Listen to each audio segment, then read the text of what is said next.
You're watching Drake Wing Gaming. Enjoy the video.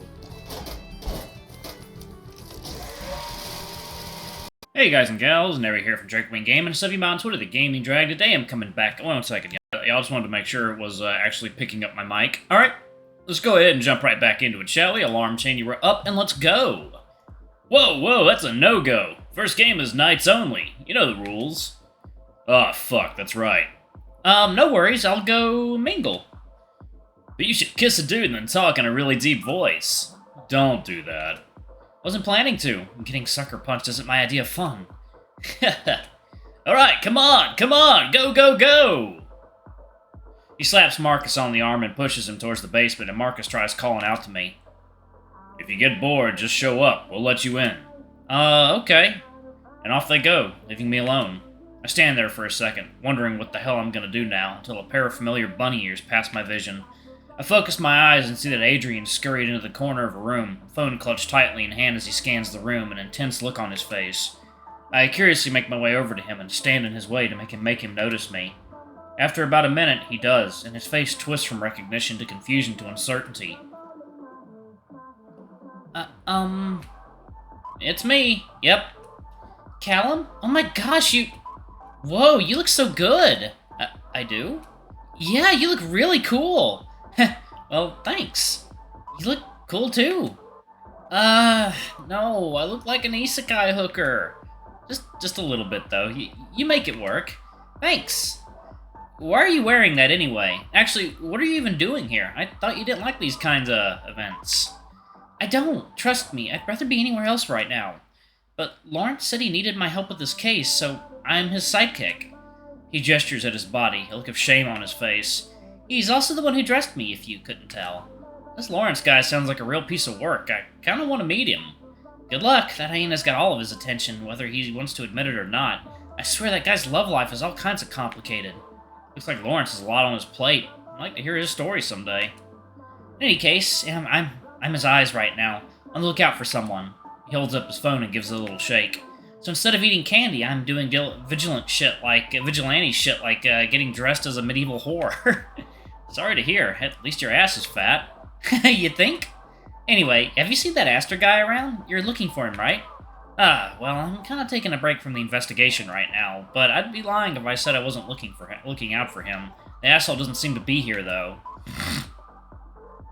Makes sense. You did say he lives in another town. This party's not exactly easy to get to. Yeah, well, I'm not like I wanted to run into him anyway. That's true. Well, I'll leave you to your special mission. They bring me some candy on Monday. Just the hard candy, though. You monster. Much like the last party I went to, I stay in the kitchen for a while, the only part of the first floor where it isn't obscenely loud.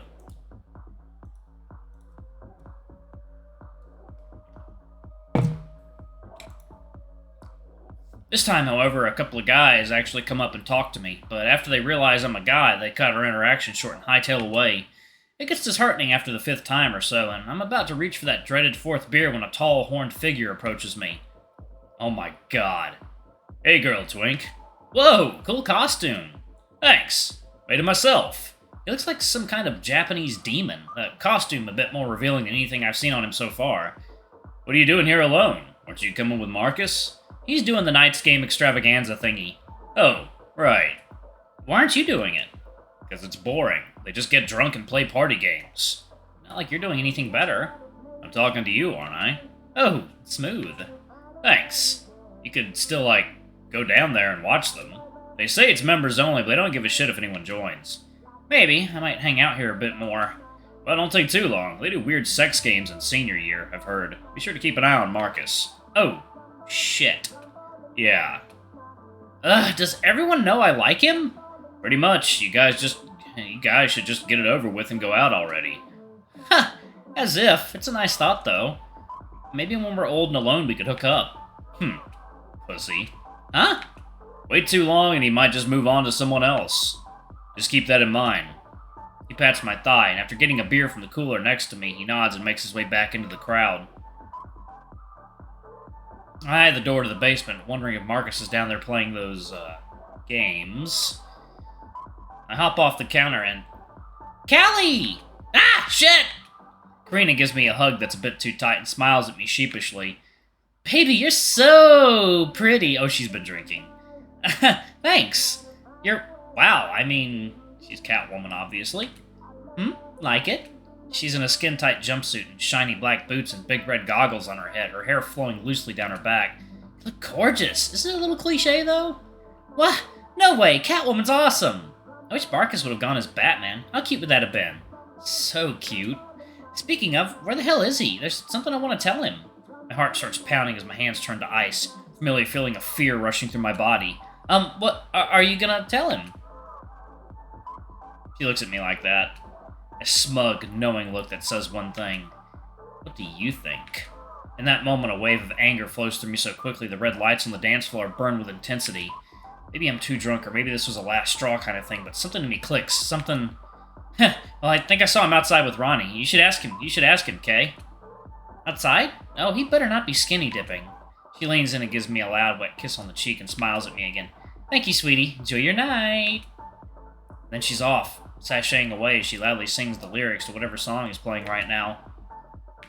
Without giving myself much time to think about what I just did, I head towards the basement in long, quick strides, avoiding being seen by anyone.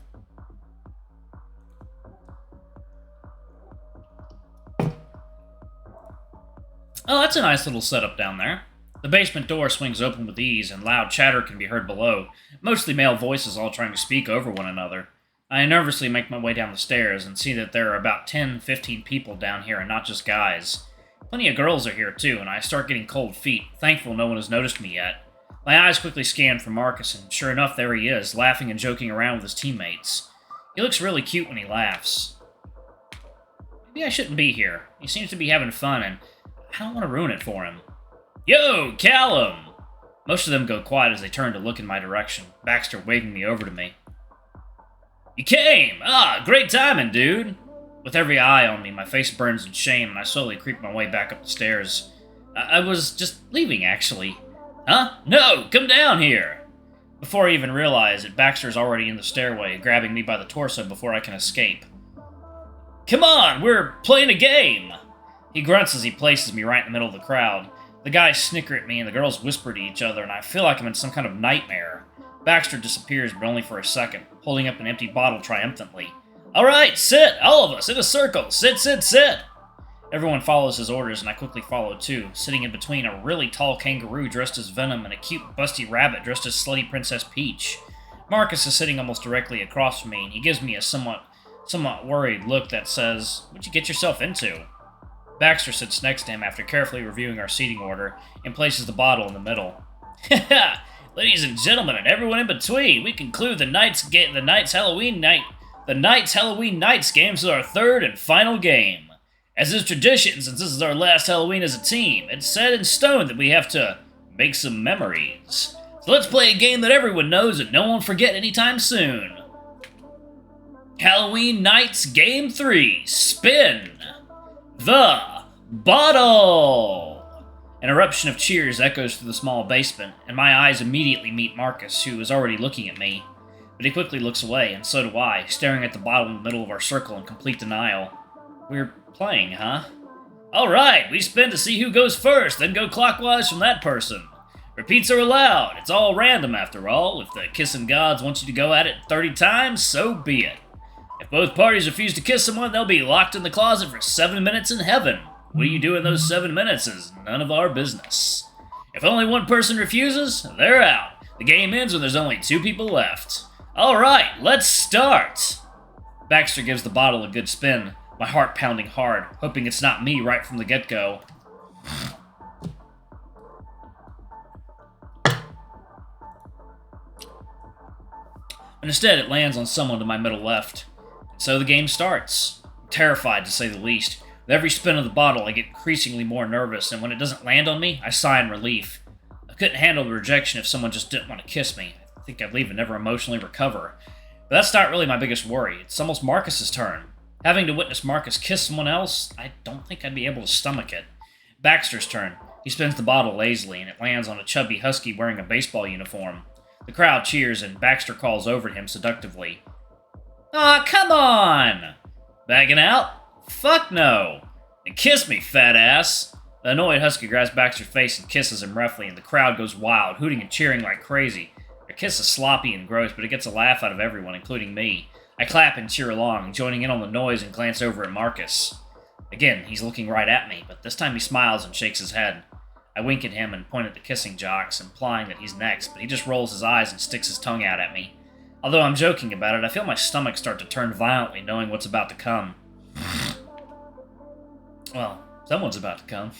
And with a deep breath, I still myself for the worst. After Baxter sits back in his spot, he wipes his muzzle and slaps Marcus on the shoulder.